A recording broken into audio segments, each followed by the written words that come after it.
हैं फतेहाबाद के विधायक दूड़ाराम के घर के बाहर से, जहां पर सरपंचों ने अपना डेरा लगा दिया है। जैसा कि आप सबको पता है कि पिछले काफ़ी दिनों से जो हरियाणा सरकार एक पॉलिसी लेके आई है ई टेंडरिंग, और इसके अलावा अन्य जो भी पॉलिसियां लेके आई है हरियाणा सरकार, उसके विरोध में जो है आज धरना प्रदर्शन करते हुए जो सरपंच हैं वो सभी इकट्ठे होकर जो है सरपंच फतेहाबाद के विधायक दूड़ाराम के घर के बाहर जो है अपना डेरा लगाकर फिलहाल बैठ गए हैं। फिलहाल ये आपको तस्वीरें दिखाई जा रही हैं।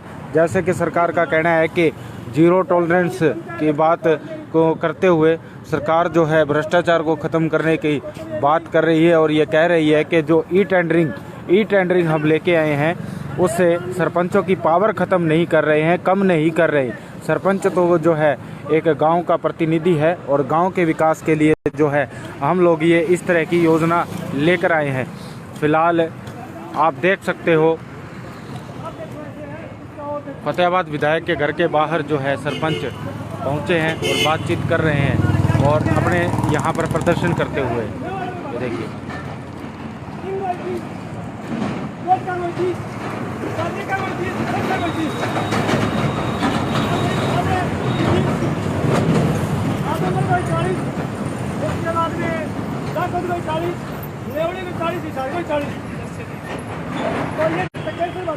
नहीं हो गया।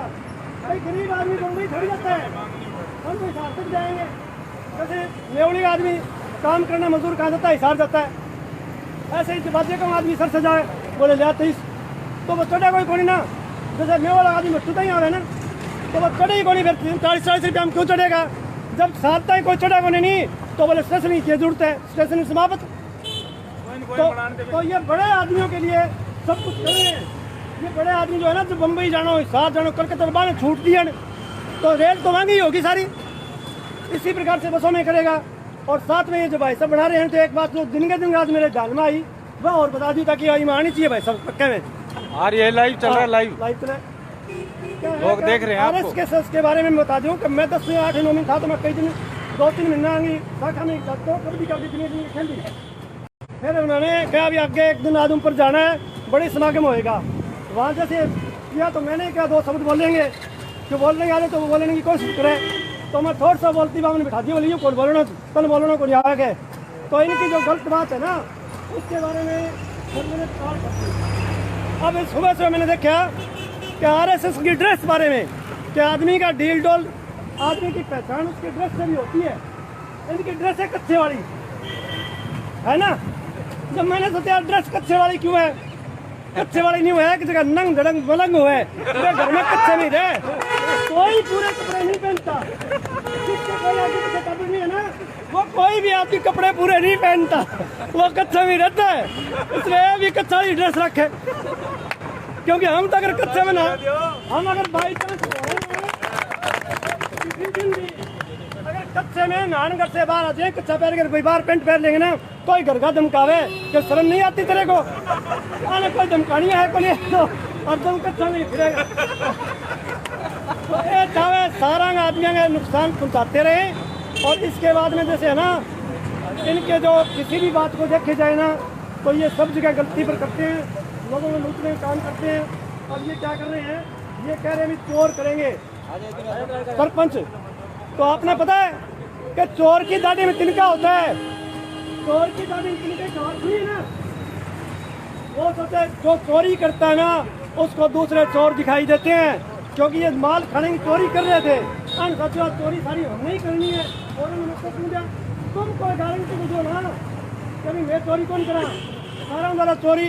आज तक जो चौड़ में उन्होंने बोले स्टॉक ज़्यादा इंक्वायरी कर रहे हैं, फिर चोर तो चोरी खा के चले गए, कहीं चले गए, पीडब्ल्यू ने इंक्वायरी कर रहे हैं। इसी प्रकार से कितना बड़ा शराब का घोटाला हुआ, क्या इनको हर चीज़ के जानकार है।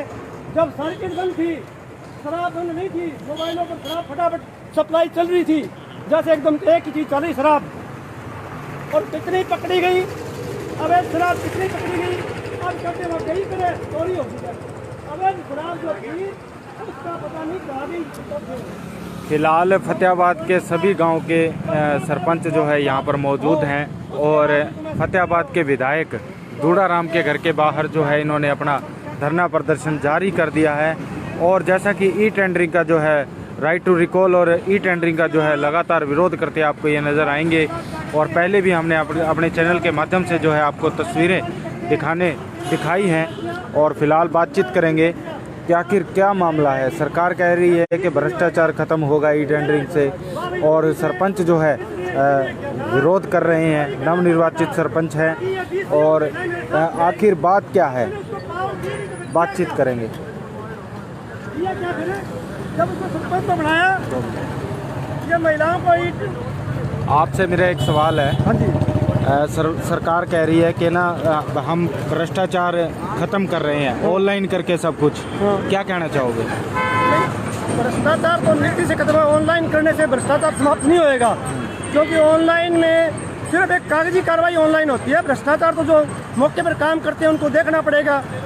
खट्टर साहब तो ऐसे करते हैं कि अभी पैसे तो मेरे पास रहेंगे, तू बता देना, चौकीदार कोई और होएगा। ये कहते हैं हम देश के चौकीदार हैं, तो चौकीदार स्वयं जागता रहना चाहिए ना। इसके जेई हैं, एक्सीएन है, वो तनख्वाह नहीं लेते, वो निगाह रखो। सरपंच को एक्सपर्ट थोड़ी होता है निर्माण कार्य का, एक्सपर्ट तो वही होते हैं ना। उनको नहीं कहता कि सरपंच तू ख्यात रखी, तो सरपंच ऐसे कैसे ख्यात रखेगा?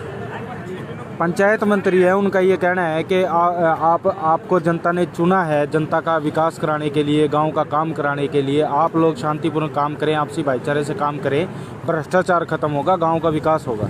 नहीं, गांव का विकास पंचायत मंत्री कहते हैं। जो पंचायत के मंत्री, जब उनकी कोई पावर है, उनका कोई काम है, वो अपना सीधा करें। जब पंचायत के पूरे पैसे हैं, पंचायत के अपन जब सरपंच के खाते में देते हैं, तो फिर ई टेंडरिंग उसमें से क्यों करते हैं? वो अपने खाते से डायरेक्ट पेमेंट क्यों नहीं करते?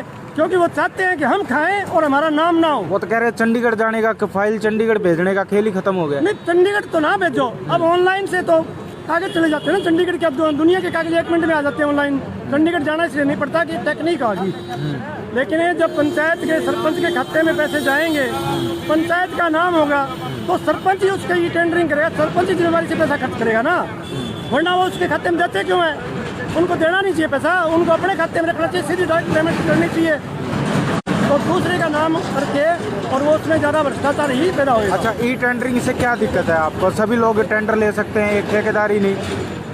ई टेंडरिंग से क्या दिक्कत है आपको? ई टेंडरिंग दिक्कत ये है कि जिसको देंगे ठेका, उसके ऊपर जब पेमेंट करने वाले की अपनी कोई नहीं। सरकार तो कहती है भाई पहले तो मनमर्जी के कुछ ही लोग ठेका ले सकते थे, अब उसको ओपन कर देंगे, कोई भी व्यक्ति अप्लाई कर सकता है, बिना लाइसेंस ठेका ले सकता है। उससे क्या दिक्कत है? नहीं भाई साहब, ऐसे है, ये देश है ना, इस देश के अंदर जो प्रैक्टिकल होता है उसका काफ़ी फर्क पड़ता है। जैसे चौटाला साहब के टाइम उन्होंने ये शराब के ठेके देते थे, तो पूरे ठेके हरियाणा के कम से कम 1 या 2 ही ठेकेदार होते थे, नीचे वो अलग ठेका देते थे। हाँ। ऐसे ये 2-2, 3-3 करोड़ के ठेके देंगे, वो अलग अलग ठेकेदार नहीं होंगे, दिखावा करेंगे अलग अलग। तो हाँ। बाकी ऊपर लेवल पर तो एक ही ठेकेदार है, उससे कमीशन पूरा ले लेंगे, सरपंच की जिम्मेवारी होएगी। हाँ। तो सरपंच उनका मुकाबला भी नहीं कर सकता, क्योंकि उनके इतने बड़े साधन होंगे। और फिर अगर वो शिकायत कर भी देंगे, तो महकमे जो तरह उन्होंने ये टेंडरिंग कर रखी है, वो तो कहेंगे अभी ये सही है, ओके है, क्योंकि टेक्निकल चीज तो जेई है, एसडीओ है, एक्शन है, वही जानते हैं किस काम के बारे में। ब्लैक डॉट जो नियम है राइट टू रिकॉल के साथ आया है, उससे क्या दिक्कत है? नहीं, राइट टू रिकॉल तो सभी के लिए ही होता है। ये तो अलग से जब ये बड़ा आदमी किसी को उकसाता है लोगों को गाँव में लड़ाई झगड़े के लिए, अच्छा, इसको अगर कोई सरपंच गलत दिखाई देता है तो राइट टू रिकॉल तो लोग करेंगे, ये क्यों करेगा? अगर किसी गांव के लोगों को इतराज है तो राइट टू रिकॉल लोग मांग करेंगे, तो राइट टू रिकॉल पहले भी होता था, अब भी हो जाएगा। तो वही बात है ना मंत्री जी की। मंत्री जी ने कहा था अभी हाल ही के गांव में, आपको पता भी होगा कि एक गांव से एक वोट से आप बने हो, अगर गांव आपका विरोध करेगा तो मैं इलेक्शन दोबारा करा दूंगा। उस बात की कोई नाराजगी है अभी भी आप लोगों के बीच में? नहीं, किसी को धमकी देना कानूनी इतराज होता है। जैसे किसी को कोई धमकी देता है तो उस पर कानूनी अपराध दर्ज होता है। अगर इसको कोई इतराज करता तो करा देता है दोबारा इलेक्शन, इसको धमकी देने की क्या जरूरत है? धमकी देना एक कानूनी अपराध है, और इसने सरपंचों को वाकई धमकी दी है। ये अपनी ओर से अभी नाटोडी के सरपंच आए हुए हैं यहाँ पे, तो जैसा कि वो अपने विरोधी के घर क्यों जाते हैं, इसको पंचायत भवन में करनी चाहिए। जैसे किसी के घर बुलाकर या किसी के प्राइवेट क्षेत्र में जाते हैं, अपने व्यक्ति अपने कार्यकर्ता को राजी कर रहे हैं, और फिर उसको धक्के से उसका मान अपमान घटा रहे हैं। इनको पंचायत जो सेक्रेटरी है, पंचायत भवन है, सरकारी अफसर है, तो सरकारी जी कह रहे हो ना मंत्री जी, उसके बाद में ना आए तो उस पर कोई कार्रवाई करे। आज विधायक जी के घर को घेर के बैठे हो आप, ये इसका पर्पज क्या है आपका? आपकी क्या क्या मांगे हैं? इसका पर्पज ये है कि जो 93 में जो कानून पास हुआ ना, उसके जितने भी अधिकार हैं जो लोकसभा से पास है उनको गैरकानूनी तरीके से ये क्यों रोकता है? सरपंचों को वो सभी अधिकार मिलने चाहिए। अच्छा, हमारे यहाँ ना फतेहाबाद में जो है पंचायत मंत्री आए थे, तो मैंने उनसे एक सवाल किया था कि सरपंचों की मांग है 1964 पंचायती राज नियम लागू करने की। तो मंत्री जी ने एक जवाब दिया था कि हमने तो वो ऑलरेडी कर रखा है, आप देखो तो सही, नियमों को पढ़ो तो सही, क्या क्या नियम बनाए हुए हैं। मंत्री जी ने हमसे ये कहा था। 1964 का क्या आपकी जो मांगे थी, आपने जब यहाँ पर वीडियो ब्लॉग को ताला लगाया था। मैं तो सरपंच के समर्थन में हूँ। अच्छा। अब मैं वैसे खुद सरपंच नहीं हूँ। अच्छा। लेकिन जो सरकार गलत कर रही है ना, उसके बारे में मैं इसलिए इनका समर्थन कर रहा हूँ, क्योंकि 1964 का मुझे कोई पता नहीं है। जबकि सरपंचों की मांग है कि 1993 में जो राजीव गांधी के समय लोकसभा से कानूनी पंचायत राज कानूनी पास हुआ था, उसके सभी अधिकार सरपंचों को मिलने चाहिए। जो लोकसभा से पास होते हैं उनमें किसी एक बात पूछनी है आपसे, मैंने एक बार वो। अच्छा, एक सेकंड और सुनो। खट्टर साहब बार बार जैसे हमें गुमराह करते रहते हैं। कल परसों दिखा था ये कह रहे हैं कि हम गांव का विकास करेंगे, हम इतने पैसे देंगे, जबकि आपने अखबार में सुना सब जगह कहता है बिजली में से 2% देंगे। तो बिल तो बढ़ाता रहता है। बिल तो बढ़े ना, हमारे आएंगे तो हमारे पैसे फिर घुमरा फिरा के हम अपना विकास ही कर लेंगे। पंचायत सीधा ही लगा देगा घर वाइज कि अपन विकास चंदा कर लेंगे हम अपना।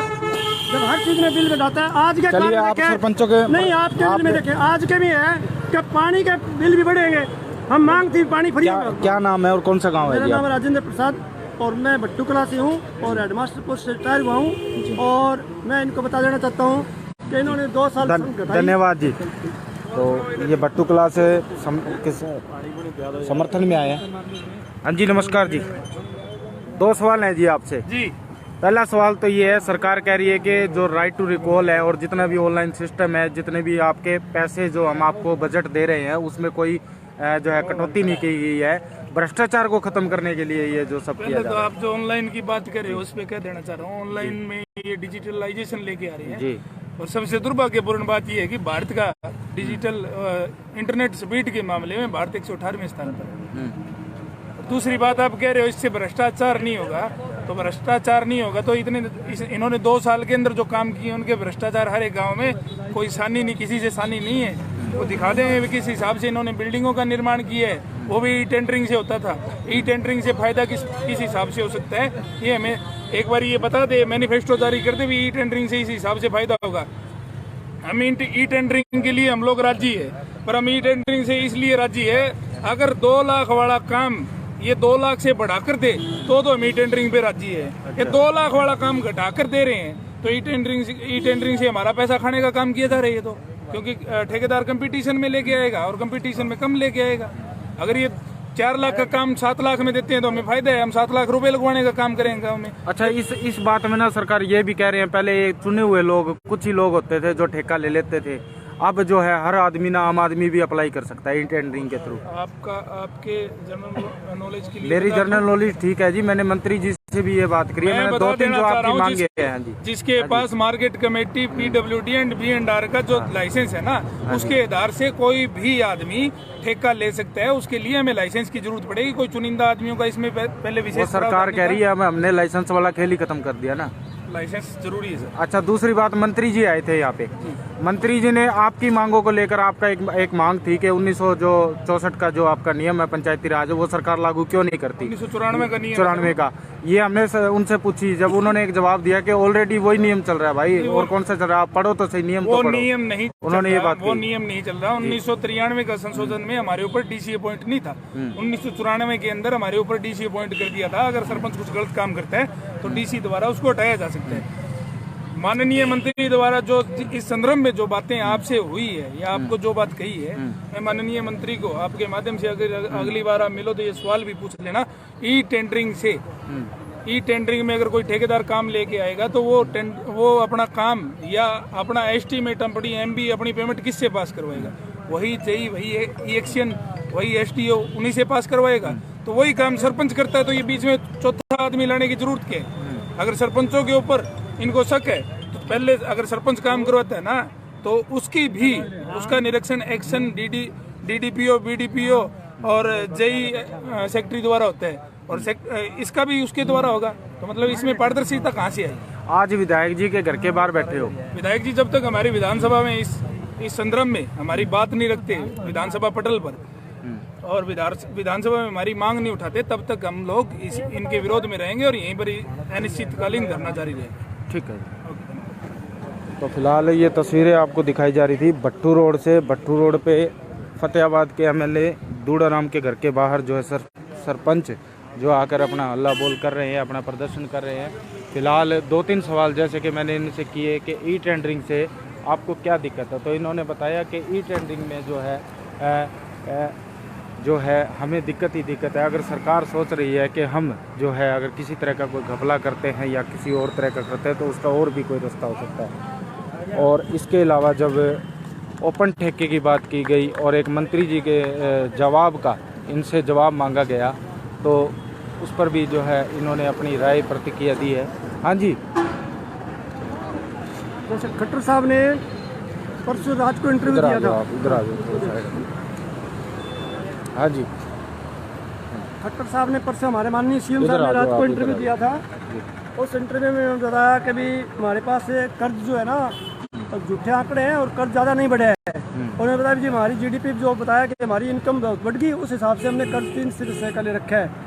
तो अब मैं पूछना चाहता हूँ खट्टर साहब से, जब हमारी इनकम बढ़ी तो कर्ज घटना चाहिए था ना, लेकिन फिर कर्ज उतना ही क्यों बढ़ गया? क्योंकि महंगाई बढ़ी, उस हिसाब से आपने तनख्वाहें लोगों को तो नहीं दी, लेकिन उस हिसाब से ब्लैक और रिश्वत ज़्यादा हुई। इसी प्रकार से खट्टर साहब से ये भी पूछना चाहते हैं कि हमने कविता सुनिए ना, टक्का बाजी टक्का खाजा टक्का बाजी अंधेर नकली और चौपट राजा वाली चुकावट हो रही है कि जैसे 3 किलोमीटर का किराया रेल का 30 रुपये, 10 किलोमीटर का भी 30 रुपये, मेवाड़ा भी 30 रुपये, डिंग भी 30 रुपये, जोध का भी 30 रुपये, बाजे का भी 30 रुपये, सरसा भी 30 रुपये। तो गरीब आदमी जो थोड़ी थोड़ी दूरी पर जाता है वो तो चढ़ेगा ही नहीं, कुछ समय के बाद में ये स्टेशन भी समाप्त हो जाएंगे, तो गरीबों के लिए रेल समाप्ति हो जाएगी। इस प्रकार से ये सब गरीबों के नुकसानदायक पॉलिसियाँ हैं, इनसे प्रैक्टिकली गरीबी होएंगे। इसी प्रकार से मैं बताना चाहता हूँ कि जब बार बार ये कहते हैं हम डिजिटल लाइब्रेरी बनाएंगे, गांव में और भवन बनाएंगे, लेकिन उन लाइब्रेरियों का कोई रख रखाव कौन करेगा? उनके लिए कोई लाइब्रेरियन थोड़ी रखेंगे ये, क्योंकि लाइब्रेरियन के बगैर लाइब्रेरी चल नहीं सकती है। इसलिए मैं खट्टर बता दूँ कि जैसे बड़े बड़े राजघरानों के बड़े बड़े राजमहल सुनने पड़े हैं बिना किसी रख रखाव के बंदे के। आप अगर कोई भवन बनाएंगे तो कुछ समय बाद वो खंडर में ही तब्दील होगा और सरकार के हमारे अनाथ में पैसे लगेंगे। इसलिए पहले वहाँ के रख रखाव का कोई कर्मचारी बढ़िया तरह से व्यवस्था करनी चाहिए। इसी प्रकार से जैसे ना, तो आपने इस पूरी वीडियो अगर ये देखी है तो आपने सुना होगा कि जब सरकार के एक सवाल पे मंत्री जी ने कहा है ये बात, और ये ऑन रिकॉर्ड है हमारे कैमरे पे, हम इस खबर को पहले भी चला चुके हैं। मंत्री जी ने खुद कहा है कि जो है ई टेंडरिंग से जो है राइट टू रिकॉल से जो है भ्रष्टाचार खत्म होगा और उसी सब सरकार की नीतियों के विरोध में जो सरपंच हैं और फिलहाल प्रदेश भर में ये जो है आंदोलन एक जारी है, प्रदर्शन जारी है। और फिलहाल ये आपको अपडेट देनी थी कि फतेहाबाद के विधायक दूड़ाराम के घर के बाहर जो है आकर बैठे हैं नवनिर्वाचित सरपंच ई टेंडरिंग और राइट टू रिकॉल के विरोध में और बातचीत की। अगर आपने ये पूरी वीडियो देखी होगी तो आप समझ जाएंगे, और तो वीडियो को लाइक शेयर फॉलो ज़रूर करें। Thank you.